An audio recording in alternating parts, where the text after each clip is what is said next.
रामपुर में डर का माहौल आप लोग बता रहे हैं, तो ये जमीन पर भी है?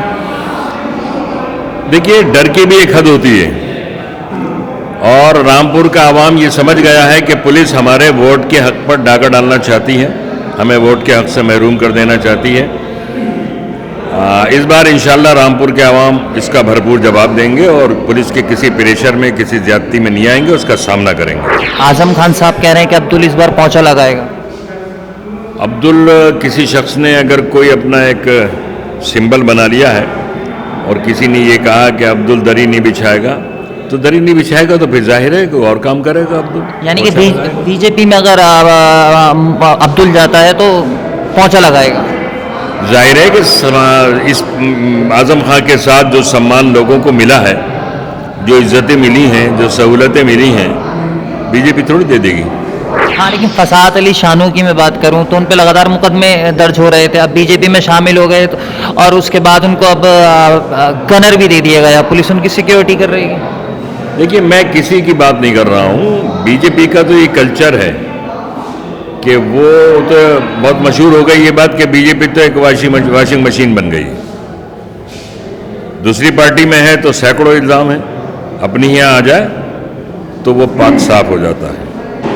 यहाँ मुकदमे चल रहे हैं, वहाँ गनर है, हो सकता है वो इसी वजह से गए हों।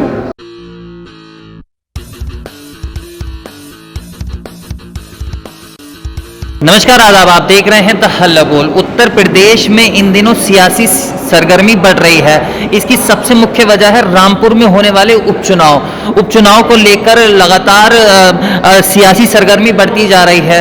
अभी अभी अखिलेश यादव रामपुर में जनसभा को संबोधित किया, जिन्होंने प्रशासन पर जमकर निशाना साधा और बीजेपी को खुली चुनौती दी। इसी पर आज मेरे साथ खास बातचीत के लिए मौजूद है रामपुर उपचुनाव में समाजवादी पार्टी के प्रत्याशी आसिम रजा साहब। आसिम साहब, स्वागत है आपका। शुक्रिया बहुत। आसिम साहब, अखिलेश यादव आए, प्रशासन पर हमला बोला, बीजेपी पर हमला बोला और प्रशासन को सीधी उन्होंने एक चुनौती दी कि इस तरीके का जो माहौल रामपुर में बनाया जा रहा है, जो आप लोग इल्ज़ाम लगा रहे हैं कि इस तरीके का व्यवहार न किया जाए। हाँ, रामपुर का प्रशासन बहुत ज़्यादा ओवर एक्टिविटीज़ करके रामपुर के चुनाव को प्रभावित करने की कोशिश कर रहा है। चूँकि लोकसभा का जो उपचुनाव हुआ था अभी 3-4 महीने पहले, तो उस वक्त भी प्रशासन ने इसी तरह कुछ काम किए थे, जिसकी वजह से रामपुर में पोलिंग बहुत कम हो पाई। पुलिस का नाजायज इस्तेमाल करके, एक्स्ट्रा पुलिस बुलाकर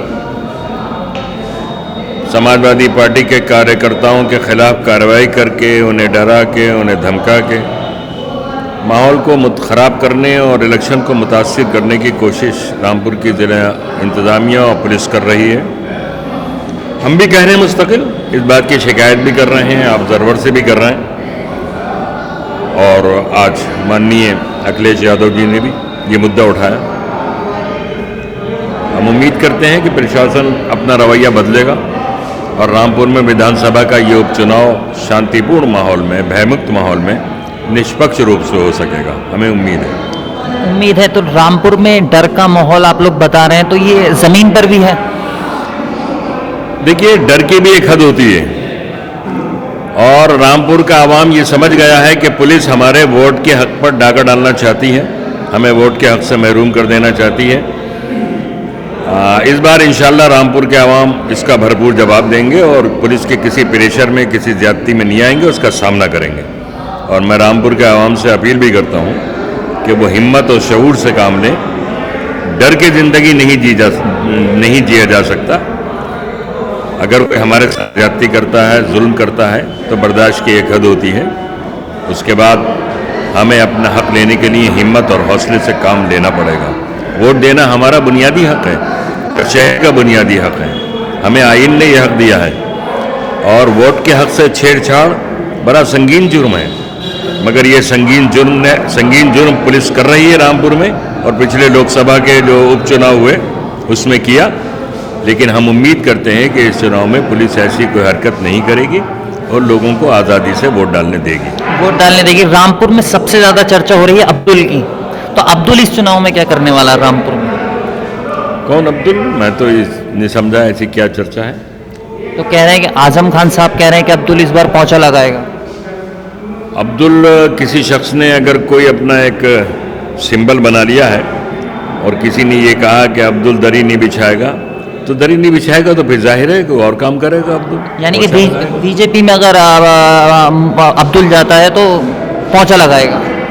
जाहिर है कि इस आज़म खां के साथ जो सम्मान लोगों को मिला है, जो इज्जतें मिली हैं, जो सहूलतें मिली हैं, बीजेपी थोड़ी दे देगी। वो तो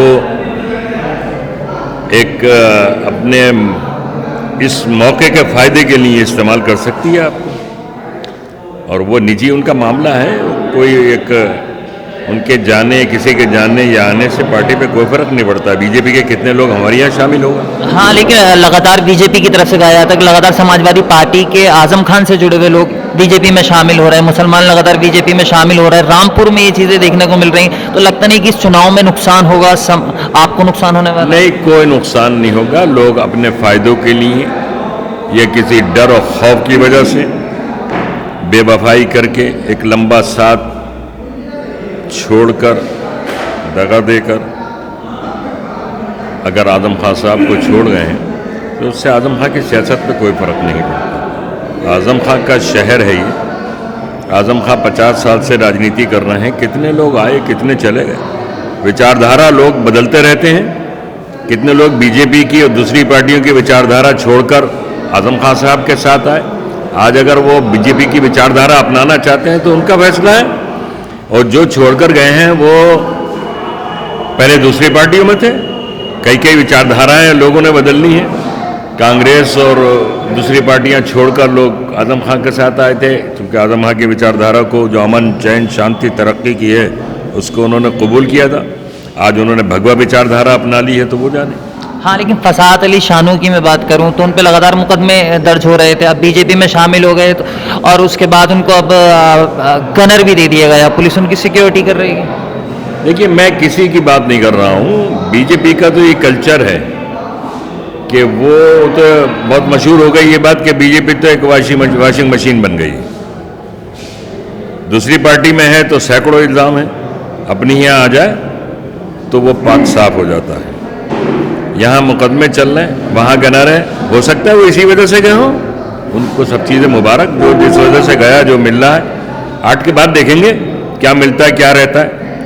अल्लाह ने चाहा तो इंशाअल्लाह रामपुर के अवाम जब एक तारीखी फैसला देंगे, किसकी क्या हैसियत होगी, ये तो फिर आने वाला वक्त बताएगा। आने वाला वक्त बताएगा। आखिरी सवाल मेरा, कितना मार्जिन होगा इस बार समाजवादी पार्टी के प्रत्याशी का जीत का? देखिए, अभी 2022 में फरवरी में विधानसभा का चुनाव हुआ था, उत्तर प्रदेश विधानसभा का। आज़म खां साहब जेल में थे और जेल से ही उन्होंने चुनाव लड़ा था। वो चुनाव आज़म खां साहब ने 55,000 वोटों से जीता था। लोकसभा के चुनाव भी हमारा ही जीता हुआ था, लेकिन मैंने आपको बताया कि ऐसा षड्यंत्र रचा गया कि रामपुर शहर में वोट नहीं पड़ने दिए गए। इसी शहर में 9% से लेकर 20% तक शहर के 75% बूथों का ये हाल था। वरना वो चुनाव भी हम बहुत भारी बहुमत से जीतते। इस चुनाव में लोगों में एक जज्बा है, अपने हक के लिए एक जद्दोजहद करने का उनका जज्बा है, रामपुर को बचाने का जज्बा है। रामपुर में आज़म खान साहब ने अपनी आधी सदी की राजनीति में जो तरक्की की है, जो माहौल यहाँ का बदला है, जो रोशनी पैदा की हैं, ग़ुलामी से आज़ादी की तरफ जो लाए हैं, उसकी हिफाजत का जज्बा लोगों के दिलों में है। लोग अब उन ग़ुलामियों की तरफ लौटना नहीं चाहते जिन ग़ुलामियों से आज़म खान साहब ने इस शहर को और इस शहर के लोगों को निजात दी। लोग ज़बरदस्त जवाब देंगे और बहुत अच्छी अक्सरियत के साथ जीत होगी, भारी बहुमत से जीत होगी इंशाअल्लाह। चलिए, शुक्रिया हमसे बात करने। बहुत शुक्रिया। ये थे रामपुर उपचुनाव में समाजवादी पार्टी के प्रत्याशी आसिम रज़ा साहब, जिन्होंने बड़ी बेबाकी से अपने जवाब दिए। कैमरामैन ऋषभ के साथ मोहम्मद आमिर, दहलब। अगर आपने अभी तक चैनल को सब्सक्राइब नहीं किया है तो प्लीज़ सब्सक्राइब कीजिए और ताज़ा अपडेट पाने के लिए बेल आइकन को दबाना ना भूलें।